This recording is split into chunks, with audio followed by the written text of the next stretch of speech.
Ես Երուսաղեմում եմ, փնտրելու այն 7 վայրերը, որտեղ Հիսուսն արյուն է հեղել մեզ համար։ Մենք նորից վանքում ենք, որտեղ քիչ էր մնում բաց թողնեինք մի կարևոր մանրամասնություն։ Եվ մենք կայցելենք Մտրակման եկեղեցին, որտեղ կփորձենք հնարավորինս մոտենալ այն վայրին, որտեղ 2000 տարի առաջ հռոմեացի զինվորները Հիսուսին թագադրել են փշե պսակով։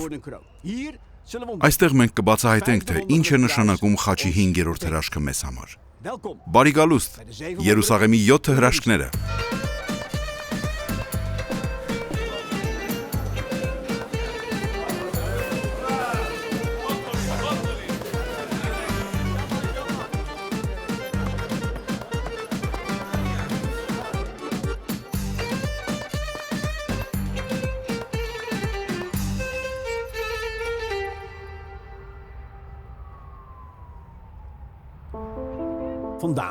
Այսօր ես որոշեցի կրկին վերադառնալ Սիոնի քույրերի վանքը, որի նկուղում հայտնաբերվել է հռոմեական որոնադրության մի գեղեցիկ կտոր։ Մենք շատ մոտ ենք այն վայրին, որտեղ հռոմեացի զինվորները մտրակեցին Հիսուսին, ապա թագադրեցին փշե պսակով։ Մի յուրահատուկ մանրուք ենք բացահայտելու սալիկներից մեկի վրա, որը չենք ուզում բաց թողնել։ Այս սալիկներից մեկի վրա ներքին գավթում, որտեղ Հիսուսին մտրակել էին, մենք կարող ենք գտնել կոպտորեն փորագրված նշաններ, նախատեսված այսպես կոչված թագավորի խաղի համար։ Թագավորի խաղը զառախաղի տեսակ էր, որը խաղում էին հռոմեացի զինվորները ժամանակ սպանելու համար։ Նա, ով պարտվում էր զառախաղում, դառնում էր հիմարների թագավորը։ Այնուհետև նա պետք է կարմիր թիկնոց կրեր և ծաղրի ենթարկվեր ընկերների կողմից։ Պատմությունն ասում է, որ պարտվողին թույլատրվում էր ընտրել ինչ-որ մեկին, որը կզբաղեցներ իր տեղը։ Այսպիսով ինձ հետաքրքիր է, հնարավոր է, որ 2000 տարի առաջ պարտվողը նազովրեցի Հիսուսին կարգած լիներ իր փոխարեն, որպես հիմարների թագավոր։ Մենք դա երբեք հաստատ չենք իմանա։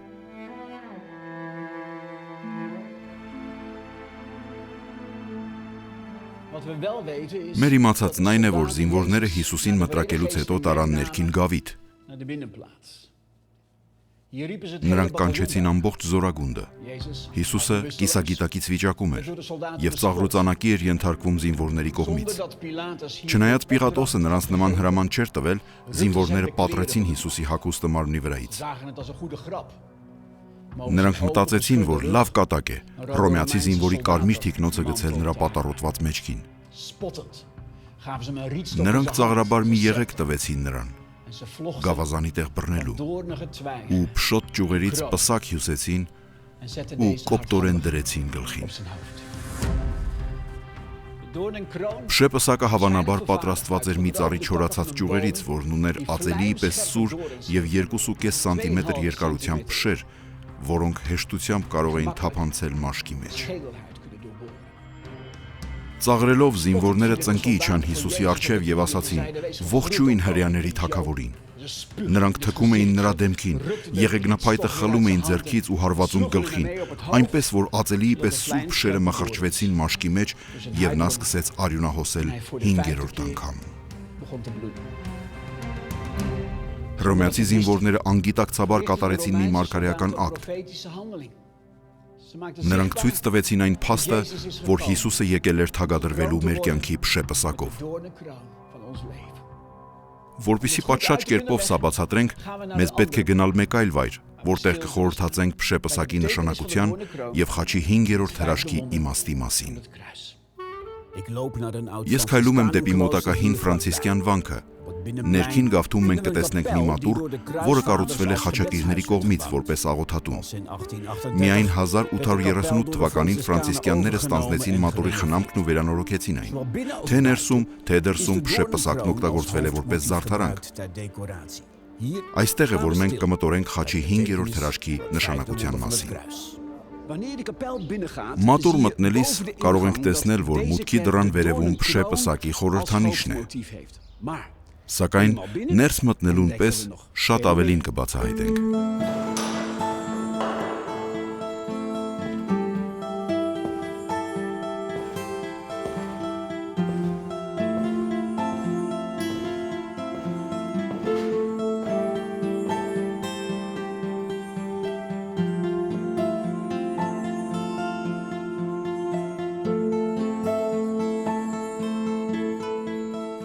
Երբ նայում ենք վերև, պարզ է դառնում, թե ինչու ենք այստեղ։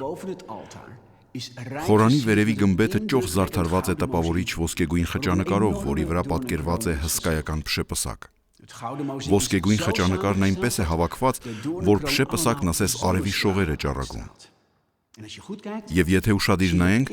կտեսնենք, որ փշեպսակի մեջ 16 ծաղիկ է հյուսված։ Առաջին հայացքից թվում է, թե ծաղիկները տարօրինակ հակադրության մեջ են փշեպսակի հետ։ Ինչպես կարելի է համադրել այդքան դաժան եւ այդքան գեղեցիկ երևույթները արվեստի մեկ գործի մեջ։ Բայց երբ հասկանում ես փշեպսակի նպատակը եւ խաչի 5-րդ հրաշքի իմաստը, այս արվեստի գործը դառնում է մեծ իմաստ ունեցող մի գլուխգործոց։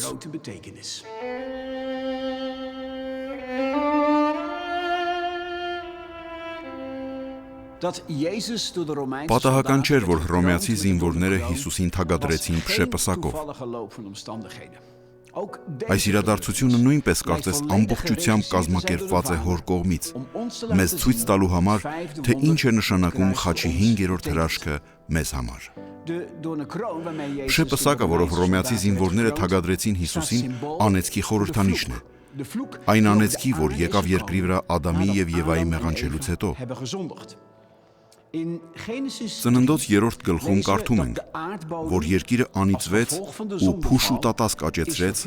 մարդու անկման հետևանքով։ Աստված ասաց Ադամին ու Եվային. «Անիծյալ լինի երկիրը քո պատճառով, նեղությամբ ուտես դրանից քո կյանքի բոլոր օրերին, նա փուշ ու տատասկ աճեցնի քեզ համար»։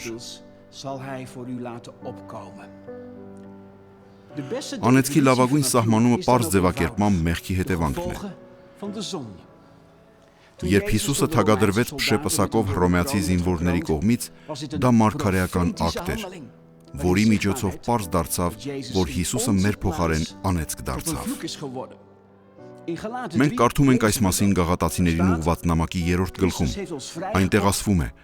«Քրիստոսը մեզ օրենքի անեծքից փրկագնեց, մեզ համար անեծք դառնալով, որպիսի Աբրահամի օրհնությունը հասնի հեթանոսներին Հիսուս Քրիստոսի միջոցով, որպիսի մենք հավատալով ընդունենք խոստացված Սուրբ Հոգին»։ Հիսուսը ոչ միայն մեր մեղքերը վերցրեց իր վրա, այլև մեղքի հետևանքները, մեղավորության զգացումը, ամոթը եւ զոհի զգացումը։ Որոշ քրիստոնյաներ դեռևս թակարդված են իրենց անցյալի անարդարությունների մեջ, ինչը ստիպում է նրանց անընդհատ զոհի զգացողություն ունենալ։ Նրանք հավատում են այն ստին, որ իրենց կյանքը պայմանավորված է իրենց անցյալով։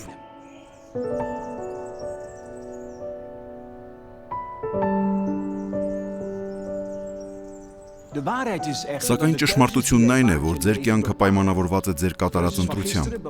Ձեր երեկվա ընտրությունը մեծապես որոշում է ձեր այսօրվա կյանքի որակը։ Եթե դուք հավատում եք Հիսուսին, ապա ձեր կյանքը այլևս պայմանավորված չէ նրանով, թե ինչ է արվել ձեր դեմ, այլ նրանով, թե ինչ է արվել ձեզ համար խաչի վրա։ Ճշմարտությունն այն է, որ Հիսուսը զոհ դարձավ ձեր փոխարեն։ Նա չի ուզում, որ դուք եւս մի ակնթարթ մնաք զոհի կարգավիճակում, այլ որպեսզի դուք ընդունեք խաչի հրաշքը։